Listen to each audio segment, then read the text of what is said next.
Bueno, la formación especializada en cualquier materia es una función propia de la universidad, junto con la investigación y la transferencia del conocimiento. No es una función exclusiva de la universidad, pero es una labor fundamental de la propia universidad y también lo es en materia de desarrollo y cooperación.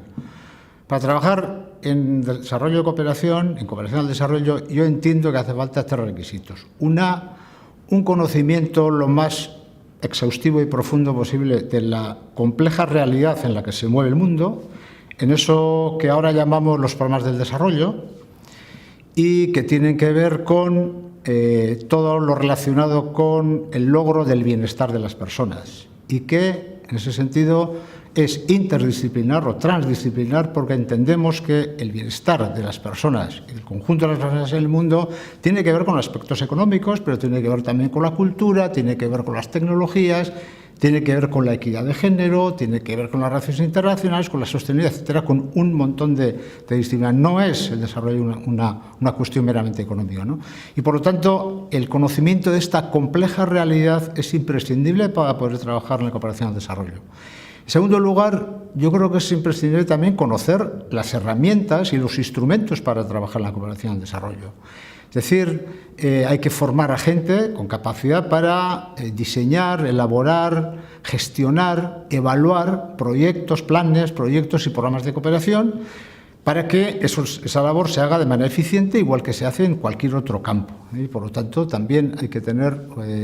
conocimiento, digamos, de esas herramientas y sus instrumentos, ¿no? Y, en tercer lugar, esto me parece muy importante, tiene que haber una formación en valores, porque no se puede trabajar en cooperación al desarrollo si no hay una formación en valores, porque desde esta perspectiva es la que se van a enfocar los trabajos y las labores que se va a hacer en cooperación al desarrollo. Esta es una función que habitualmente se olvida en la universidad, pero que a mí me parece imprescindible para que la gente pueda trabajar en temas de cooperación al desarrollo y en la solidaridad en general. En la formación en la universidad se está volviendo una formación básicamente en competencias, sobre todo desde Bolonia, antes también, pero con Bolonia es una cosa que se ha reforzado, y es el generar competencias en las personas, es decir, capacidades profesionales y técnicas para poder llevar una labor profesional, el empleo, en el mercado de trabajo, de manera eficiente. Eso es lo que se trata. Además, es una formación cada vez más especializada, súper especializada, en la que se profundiza exclusivamente en una materia de manera profunda, lejos de esa transdisciplinaridad que es importante para trabajar en cualquier materia. Es verdad que en los últimos años a este tema de la interdisciplinaridad en muchos ámbitos, no solamente las ciencias sociales, sino también las ciencias o las ciencias de la salud o en las ciencias naturales, cada vez está cogiendo más relevancia también porque se entiende que la complejidad que me refería antes de los problemas no son problemas que se puedan abordar solamente desde un ángulo de una disciplina en concreto, sino que tienen ramificaciones y complejidades que necesitan ser abordadas desde diferentes ámbitos, ¿no? Y esto es una cosa que cada vez, afortunadamente creo yo, aunque va muy despacio, cada vez en la universidad se está dando cuenta de que efectivamente hay que abordar de ese ámbito y que el abordaje exclusivamente especializado pues tiene carencias importantes, ¿no? Y luego yo diría que sí me parece importante es la carencia que existe en la universidad en la formación en valores. Y esto es una cosa que desde muchas disciplinas se está olvidando. Es decir, esta superespecialización a unas materias lo que olvida es que toda actividad profesional que se haga en cualquier campo necesita hacerse desde un punto de vista, desde una concepción del mundo y de unos valores determinados. Y esto no es exclusivo de la gente que trabajamos en el mundo de la cooperación al desarrollo o las ciencias sociales en general, tiene que ver con cualquier disciplina científica, ¿no? Y yo creo que en este sentido el abordaje que hacemos en los posgrados de cooperación al desarrollo, yo creo que estas 3 cuestiones se tienen en cuenta de manera equilibrada. No solamente, como decía antes, la formación profesional, es decir, técnica, de las herramientas e instrumentos para trabajar, sino también de esa complejidad de la concepción del mundo, que todos sabemos en este momento y todas sabemos lo difícil, lo complejo que está interpretar en este momento, la velocidad a la que se están generando los cambios en el mundo, la necesidad de contar con instrumentos complejos para entender esta realidad, ¿no? Y junto a esto también, también, por último que decía antes, los valores, ¿no? Es imprescindible que trabajemos los valores, sobre todo en la universidad, donde nos encontramos con personas, además con personas jóvenes, chicos y chicas, que luego en el futuro van a ser las personas que se van a encargar de gestionar, de dirigir y gestionar nuestra sociedad. En el futuro, en los próximos 15, 20, 30 años, va a ser la gente que va a estar encargada. Por lo tanto, es importante que en este momento exista esa formación en valores, más allá de la técnica y la profesional, para que efectivamente el mundo en el que nos movamos, pues nos movamos con unos criterios no estrictamente técnicos, sino también que aborden esa complejidad de la sociedad. Bueno, EGOA es un instituto mixto formado por una organización sin ánimo de lucro, que es EGOA, una ONG para entendernos, y la universidad, que a través de un convenio permite llevar esa doble actividad vinculada a la sociedad a través de la ONG, digamos, y realizar actividades propias de la universidad. Decíamos antes que son la formación, la investigación, la docencia, etcétera, ¿no? Entonces, esa doble, digamos,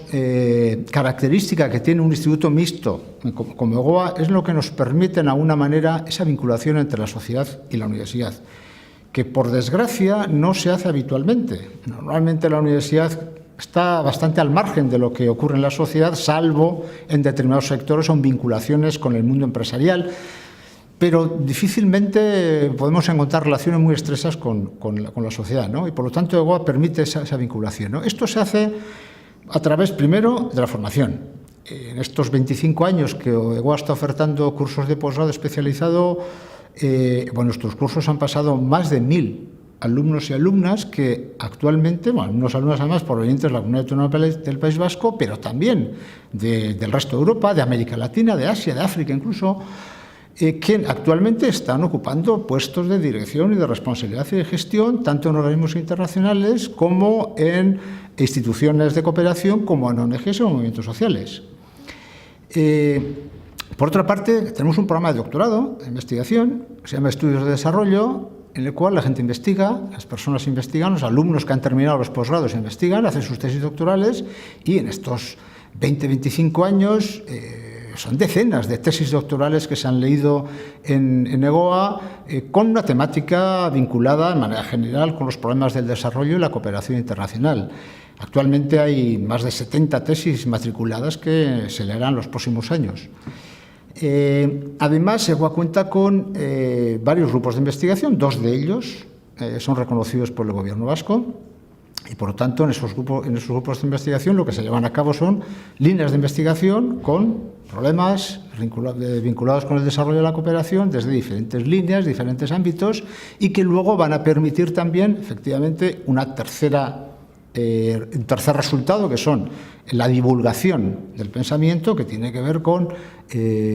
la publicación, tanto de libros, artículos de revistas, cuadernos de trabajo, etcétera, que son centenares los que se han publicado en estos años, ¿no? Y además también se ha dado una formación fuera del ámbito universitario. También en el ámbito universitario, cuando hemos participado, junto con la Oficina de Cooperación, entre otros, en los cursos monográficos que ofrece la UPV y otras universidades, pero también, y esto es importante, en esta función de vincular la sociedad, en estos 30 años que llevamos, se han dado infinidad de charlas, conferencias, talleres, seminarios, en los barrios, en las parroquias, en las escuelas, en numerosas instituciones, a solicitud precisamente de esas personas, esas instituciones que efectivamente recurren a EGOA porque consideran que es una institución propia de reflexión e investigación sobre estos temas, ¿no? Además, EGOA cuenta con un centro de documentación al que se puede consultar presencialmente o vía online, con miles de referencias con temas vinculados a esta problemática, ¿no? Y, por último, también EGOA ha hecho en estos años labores de asesoría y consultoría. Es decir, EGOA ha participado asesorando y consultando a numerosas instituciones, desde la Agencia Española de Cooperación hasta agencias de cooperación en las comunidades autónomas, hasta diputaciones, ayuntamientos, entre otras cosas, pues llevando a cabo los planes de seguimiento de los proyectos de cooperación que se presentan en las diferentes convocatorias. Por lo tanto, esta contribución, yo modestamente creo que la contribución que EGOASI ha contribuido a la mejora de la cooperación vasca en todos estos ámbitos, en la formación, en la asesoría, en la divulgación del pensamiento sobre el desarrollo, en los debates, en las reflexiones, y creo que, bueno, modestamente creo que es una aportación importante a la cooperación vasca, en general a la cooperación y particularmente a la cooperación vasca.